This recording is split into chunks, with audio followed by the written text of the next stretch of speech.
ನಾವು B J P ಅಂತ ಕೆಲಸ ಮಾಡಿದ್ದಾರೆ, ತುಂಬ ಆಗಿದೆ. ಈಗ ಇಲ್ಲಿದು ಬಿಟ್ಟರೆ ಮತ್ತು ಈಗ ಕೇಂದ್ರದಿಂದ ತುಂಬಾ ಮೋದಿ ಸರ್ಕಾರದಿಂದ ಎಲ್ಲ ಕೆಲಸ ಆಗಿದೆ. ಇವಾಗಿಂದ ಈಗ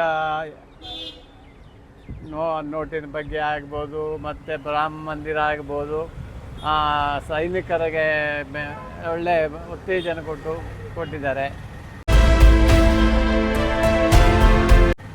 ಹಲವಾರು ಕೆಲಸ ಆಗಿದೆ ಮೋದಿ ಸರ್ಕಾರದಿಂದ. ಈ ಮಧ್ಯದಲ್ಲಿ ಈಗ ಕ್ಯಾಂಡಿಡೇಟ್ ಬಿಟ್ಟು ಬೇರೆ ಮಧ್ಯದಲ್ಲಿರ್ತಾರೆ, ಅವರು ಸ್ವಲ್ಪ ಗೇಮ್ ಮಾಡಿದ್ದಾರೆ. ಸಾರಿ ಲೋಕಸಭಾ ಚುನಾವಣೆಯಲ್ಲಿ ಶೋಭಾ ಕರಂದ್ಲಾಜೆ ಅವರು ಇಲ್ಲಿ ಸ್ಪರ್ಧಿಸಿ ಗೆದ್ದಿದ್ರು. ಈ ಸಲ ಅವರಿಗೆ ಬೆಂಗಳೂರು ಉತ್ತರ ಕಳಿಸಿ ಮತ್ತೆ ಕೋಟಾ ಶ್ರೀನಿವಾಸ ಪೂಜಾರಿಯನ್ನ ಹಾಕಿದ್ದಾರೆ. ಅವರು ಕೋಟಾ ಶ್ರೀನಿವಾಸ ಪೂಜಾರಿ ಒಳ್ಳೆ ವ್ಯಕ್ತಿ, ಒಳ್ಳೆ ತಿಳುವಳಿಕೆ ಇದ್ದಂಥವ್ರು.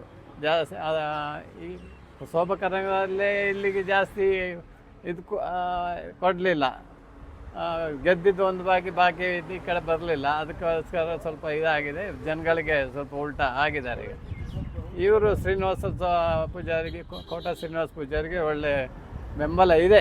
ಈಗ ತುಂಬಾ ಉಡುಪಿಯಲ್ಲಿ ಹೆಚ್ಚು ಬಿಜೆಪಿ ಬೆಂಬಲಿಗರಿದ್ದಾರೆ, ಚಿಕ್ಕಮಗಳೂರಲ್ಲಿ ಸಿಗ್ತಾರೆ ನಮಗೆ. ಉಡುಪಿಯಲ್ಲಿ ಅವರು ಕ್ಯಾನ್ವಾಸ್ ಮಾಡೋದು ಬೇಡ, ಪೂರಾ ಬಿ ಜೆ ಪಿಲಿ ಇದ್ದಾರೆ ಅವರು. ಚಿಕ್ಕಮಗಳೂರು ಸ್ವಲ್ಪ ಕಾಂಪಿಟೇಷನ್ ಇದೆ, ಅದಕ್ಕೆ ಇಲ್ಲಿ ಬರ್ತಾ ಇದ್ದಾರೆ ಅವರು. ಒಂದು 4-5 ಸರಿ ವಿಧಾನಸಭೆಯಲ್ಲಿ ಕಾಂಗ್ರೆಸ್ 5 ಕ್ಷೇತ್ರಗಳನ್ನ ವಶಪಡಿಸ್ಕೊಂಡು ಈ ಸಲಿನೂ ಅದೇ ಆಗೋ ಸಾಧ್ಯತೆಗಳೇನಾದ್ರು ಇದೆಯಾ ಲೋಕಸಭೆಯಲ್ಲಿ? ಈ ಲೋಕಸಭೆಯಲ್ಲಿ ಸ್ವಲ್ಪ ಕಷ್ಟ ಇದೆ, ಬಿ ಜೆ ಪಿ ಬರ್ಬೋದು. ಹಾಗಾದರೆ ಜನದ ವ್ಯಕ್ತಿ ಮೇಲೆ ಹೋಗುತ್ತೆ.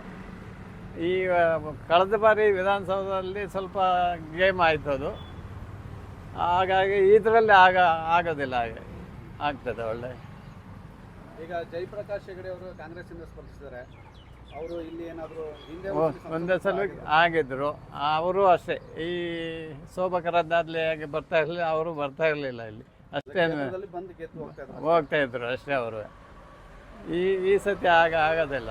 ಸದ್ಯದ ವಾತಾವರಣ ಹೇಗಿದೆ ಇಲ್ಲಿ? ಬಿಜೆಪಿಗೆ ಹವಾ ಇದೆಯಾ, ಕಾಂಗ್ರೆಸ್ಗೆ ಹವಾ ಇದೆ? ಬಿ ಜೆ ಪಿಗೆ ಹವಾ ಇದೆ. ಎಲ್ಲ ಕಡೆನೂ ಬಿ ಜೆ ಪಿಗೆ ಹವಾ ಇದೆ ಈಗ. ಯಾಕೆಂದರೆ ಅಲ್ಲಿ ಕೇಂದ್ರದಿಂದ ನೋಡ್ತಾರೆ, ಹಾಗಾಗಿ ಅವರು ಬಿ ಜೆ ಪಿ ಪಕ್ಕ ಅಂತ ಬರ್ಬೋದು ಈ ಸರಿ.